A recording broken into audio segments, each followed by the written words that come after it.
의사로서는 예방접종이 나왔는데 예방접종을 안 맞는 거 좀. 오늘은 대상포진 진료실에서도 되게 많이 보는 환자들이거든요. 둘은 걸린 적 없죠? 아직 어려서. 아직은. 네. 근데 주변에 걸린 친구들은 있었어요. 친구들도 있어요. 그러니까 보통은 대상포진은 50세 이후에 많이 발생하거든요. 대상포진 걸다면 우리가 면역력이 떨어져서 그렇구나 해서 왜 대상포진이 생기는지 정리해서 설명하도록 하겠습니다. 좋습니다. 선을 따라 포진이 생긴다. 영어로는 패스. herpes zoster virus.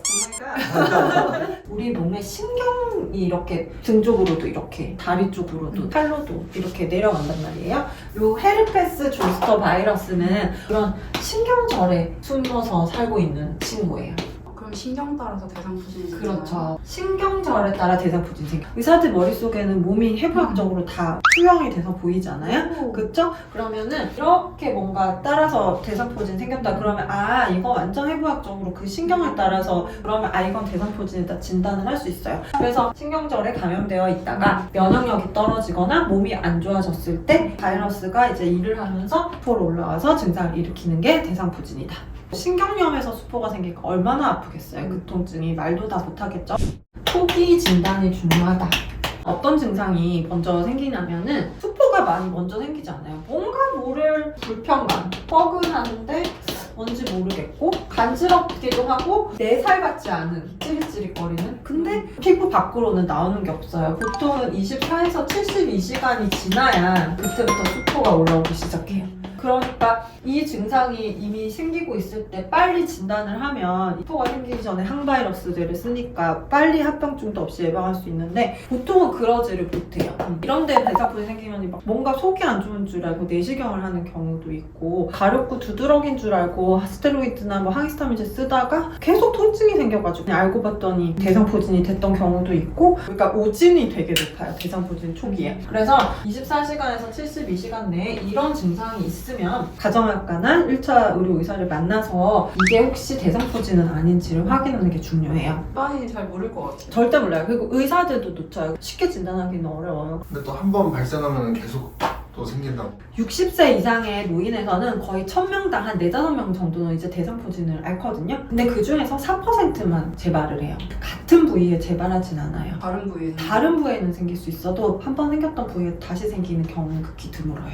수포는 어떤 식으로 이제 보이냐면은 처음에는 이제 소수포로 빨갛고 물집 같은 게 생기는 느낌이에요. 5에서 7일이 지나잖아요. 그럼 이게 두 개가 이렇게 뭉쳐지면서 대수포처럼 변해요. 그런 다음에 신경절을 따라서 이렇게 더 많이 발생하게 되죠. 그래서 아파요. 되게 아프고 한 10일 정도 이상 가요. 보통은 포가 이제 다 치료되고 나서 또 기본적인 미미한 통증까지 가는 거는 한 달까지는 좀 불편함을 느낄 수 있어요. 빨리 72시간 내에 항바이러스제를 써야만 하기 때문에 우선 병원을 내원하는 거예요. 진단을 해보고 포가 아직 보이지는 않지만 대상포진에 가깝다 하면은 빨리 예방적으로 아시클로비어나 팔시클로비어라고 하는 항생제를 씁니다. 굉장히 고용량을 써야 돼요. 일주일 정도 먹게 됩니다. 좀 좋아졌다 해도 일주일은 유지해야 돼요. 안 그럼 다시 재발하니까 약을 빨리 쓰는 게 대상포진은 답이에요. 그냥 내가 힘을 내서 나을 수 있는 그런 병이 아니에요. 왜냐면 바이러스 감염이기 때문에. 자, 대상포진의 합병증 중에 이제 제일 무서운 게 통증이에요. 그걸 대상포진 후 신경통이라고 그러거든요. 통증 클리닉을 다닐 정도로 환자들이 되게 힘들어해요. 보통 한 15에서 20%, 5명 중 1명은 이제 생긴다고 보여야 됩니다. 그런데 50세 이상의 경우에는 둘 중에 1명은 대상포진 후 신경통이 있어요. 그래서 예방접종을 하고 또 뭐 항바이러스제를 먹고 다 나았는데도 한 달에서 60일 길게는 막 1년 동안 그 부위가 너무 아프고 불편해서 계속 진통소염제를 먹거나 스테로이드 제제를 써야만 통증이 유지되는 그런 경우가 있어요. 대상포진 예방접종이 예전에는 뭐 조스터박스, 뭐 스카이 조스터 이런 게 있었어요. 50%밖에 예방을 못했어요. 예방접종이 50%를 예방한다는 거 굉장히 의미 없는 거예요. 대부분의 예방접종은 90% 이상의 예방률을 그런데 유일하게 50%가 안 되는 게 바로 이 대상포진 예방접종이에요. 맞으나 맞아요. 그랬는데 최근에 싱글리스라고 하는 5% 이상의 예방률을 가질 수 있는 대상포진 주사가 나왔어요. 지금은 예방률도 높지만 지금 신경통도 많이 좋아져요. 그래서 보통 1차를 받고 한 6주에서 2달 정도 후에 2차 접종을 합니다. 예방이 잘 되는 약일수록 주사 맞았을 때 이제 아프고 당일은 좀 감기 몸살 같은 게 생길 수 있어요. 그래서 내가 컨디션이 좋을 때 싱글릭스를 맞는 게 좋겠다. 대상포진은 평생 한 번만 맞으면 다 끝나요. 어쨌든 50대 이후는 걔가 걸렸든 안 걸렸든 상관없이 다 맞는 게 좋다. 그리고 예전에 내가 스카이 조스터나 조스터박스를 맞았던 안 맞았던 지금은 새로운 게 나왔기 때문에 예방하는 게 좋다. 저는 개인적으로 가정학과 의사로서는 예방접종이 나왔는데 예방접종을 안 맞는 건 좀 라는 생각이 들어요. 전 50대가 아니거든요. 저기요. 50대 이후요.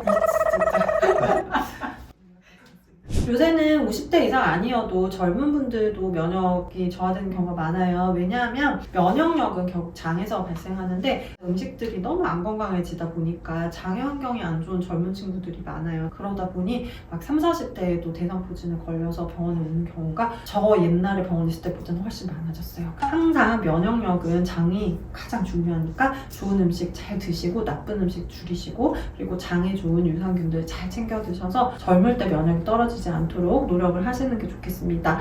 그리고 대상포진이 생겼다는 건 어찌됐건 면역력이 떨어졌다니까 그럴 때는 NK 면역세포도 한 번 정도는 체크업해서 내가 꼭 대상포진이 아니라 면역이 떨어졌을 때는 암의 위험도 올라갈 수 있으니까 미리미리 좀 더 면역을 올해는 관리해야겠다 이런 생각을 하실 수 있는 그런 기회가 되는 질병일 수도 있어요. 공부하셔가지고 내 증상에 맞는 적절한 치료를 잘 받으시는 데 도움이 될 수 있었으면 좋겠습니다. 오늘 영상은 여기까지고요. 또 다음번 증상도서관에서 인사드리겠습니다. 감사합니다.